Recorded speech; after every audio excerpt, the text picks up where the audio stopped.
UKLO 1 year masters. No IELTS required up to 5 years visa. High visa success rate.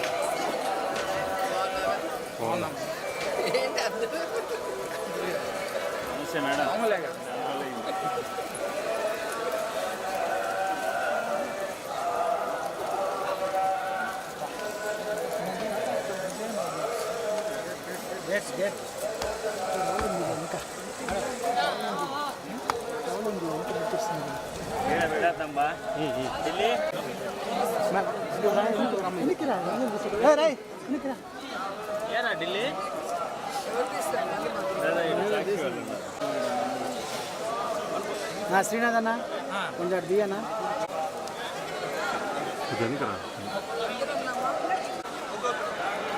Phone ఎత్తురారు రాసి వెళ్ళిపోతాను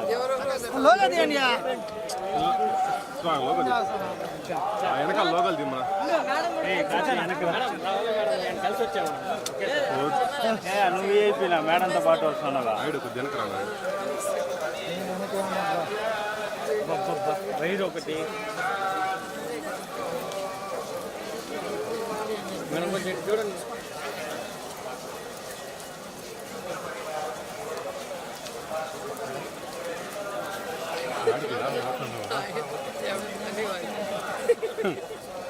okay madam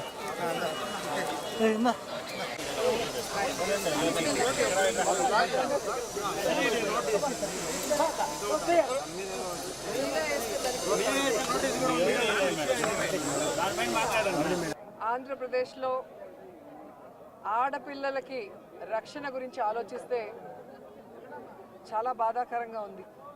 ఎందుకంటే ఎక్కడ చూసినా రేపులు, మర్డర్లు అండ్ ఆడపిల్లల కాలేజీ బాత్రూమ్స్లో హిడెన్ కెమెరాలు పెట్టి ఏ విధంగా పైశాచిక ఆనందం పొందుతున్నారో మనం చూస్తున్నాం. ఈరోజు నేరస్తులకి ఇంత ధైర్యం వచ్చింది అంటే దానికి ఈ ప్రభుత్వం సిగ్గుపడాలి. ఎందుకంటే గతంలో జగన్మోహన్ రెడ్డి గారి ప్రభుత్వంలో ఒక తప్పు జరగాలి అంటే ఎంత భయం ఉండేదో మీకు అందరికీ తెలుసు. సో ఎవరైనా కూడా దిశ యాప్ని యూజ్ చేయకుండా ఏదైనా అఘాయిత్యానికి అమ్మాయి లోబడితే 24 గంటల లోపల నేరస్తుల్ని అరెస్ట్ చేసి వారిని శిక్షించే విధంగా చట్టాలని కఠినతరం చేశారు. కాబట్టే ఆ రోజుల్లో ముచ్చుమరి లాంటి ఘటనలు జరగటం అనేది మనం చూసుండం. నిజంగా చాలా బాధాకరం. ఒక 9 ఏళ్ల అమ్మాయిని రేప్ చేసి చంపేసి ముక్కలు ముక్కలు చేసేశారు. 60 రోజులు అవుతున్న అమ్మాయి శవాన్ని కూడా ఇంతవరకు తీసుకురాలేకపోయారు. అసలు ఆ కుటుంబాన్ని పరామర్శించడానికి సీఎం గారు కానీ హోంమంత్రి గారు కానీ వెళ్ళలేదు అంటే కారణం ఏంటో నాకైతే అర్థం కాలేదు. ఎందుకంటే మదనపల్లిలో ఫైల్స్ దగ్ధమయ్యాయి అనగానే డీజీపీ గారిని స్పెషల్ ఫ్లైట్లో పంపించిన వాళ్ళు ఎందుకు ముచ్చుమరికి స్పెషల్ ఫ్లైట్లో డీజీపీ గారిని కానీ లేదా సంబంధిత మంత్రి గారిని ఎందుకు పంపించలేదో నాకు అర్థం కాలేదు. అలాగే నిన్న పేపర్లో చూశాను, గుడ్లవల్లేరు కాలేజీలో బాత్రూమ్స్లో హిడెన్ కెమెరాలు పెట్టారని పిల్లలు వచ్చి ఆడపిల్లలు చెప్తే అసలు అక్కడ ఏం జరగలేదని ఎస్పీ గారు చెప్పడం చాలా దురదృష్టకరం. ఈరోజు 300 మంది పిల్లలు ఈరోజు న్యాయం కావాలంటూ ధర్నా చేస్తుంటే ఇప్పుడు విచారణ చేస్తామని దిగిరావటం అనేది మనమంతా కూడా గమనించాల్సిన విషయం. అలాగే ఈ ప్రభుత్వం వచ్చిన తర్వాత మీరు చూస్తే ర్యాగింగ్ భూతం ఎలా ఎక్కువైందో మనం కళ్ళారా చూస్తున్నాం. నారాయణ కాలేజీలో మెడికల్ విద్యార్థినిని ర్యాగింగ్ చేసి చంపేశారు. అలాగే కలికిరిలో జేఎన్టీయూలో విద్యార్థి ర్యాగింగ్ చేయడం వల్ల ఎలా ఆత్మహత్య చేసుకుందో గమనించాం. అంటే గత 5 సంవత్సరాలు లేని ర్యాగింగ్ భూతం మళ్ళీ ఈ ప్రభుత్వం వచ్చాక ఎలా పిల్లల ప్రాణాలు తీస్తుందో మనం గమనించాల్సిన విషయం. నేను ఈ ప్రభుత్వానికి ఒకటే చెప్పగలను, రెడ్ బుక్ రాజ్యాంగం మీద పెట్టిన దృష్టి ఇంట్రెస్ట్ పక్కన పెట్టి ఆడపిల్లకి రక్షణ కల్పించడంలో, గౌరవాన్ని కల్పించడంలో మీరు ముందుండాలని కూడా వాళ్ళని కోరుకుంటున్నాను.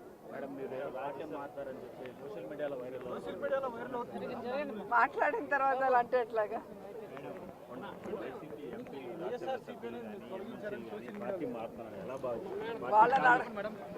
వాళ్ళని అడగాలి సార్, వెళ్తున్న వాళ్ళని అడగాలి. ఇది ఈరోజు కాదు, గతంలో కూడా జగన్మోహన్ రెడ్డి గారి ప్రభుత్వం అపోజిషన్లో ఉన్నప్పుడు 2014 to 19 కూడా ఇలాగ చాలా మంది మారారు. మారిన వాళ్ళు ఏమయ్యారో కూడా మనం కళ్ళారా చూసాం. సో ప్రజల చేత ఒక పార్టీ సిద్ధాంతాలు నచ్చి ఎన్నుకోబడిన పార్టీ సిద్ధాంతాలు నచ్చి ఎన్నుకోబడిన వాళ్ళు, పార్టీ నియమించిన వాళ్ళు ఈరోజు వెళ్ళిపోతుంటే వాళ్ళు ఆలోచించుకోవాలి వాళ్ళు చేస్తుంది కరెక్టా తప్ప అనేది.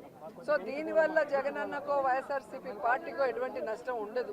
ఎందుకంటే ఎప్పుడూ కూడా పార్టీకి ద్రోహం చేసి వెళ్ళిన వాళ్ళని ఎవరూ కూడా గౌరవించరు, క్షమించరు. హిట్ టీవీ యాప్ ని డౌన్లోడ్ చేసుకోండి. ఇందులో short news, live news, entertainment movies అన్ని అవైలబుల్ గా ఉన్నాయి. Please download hit TV app.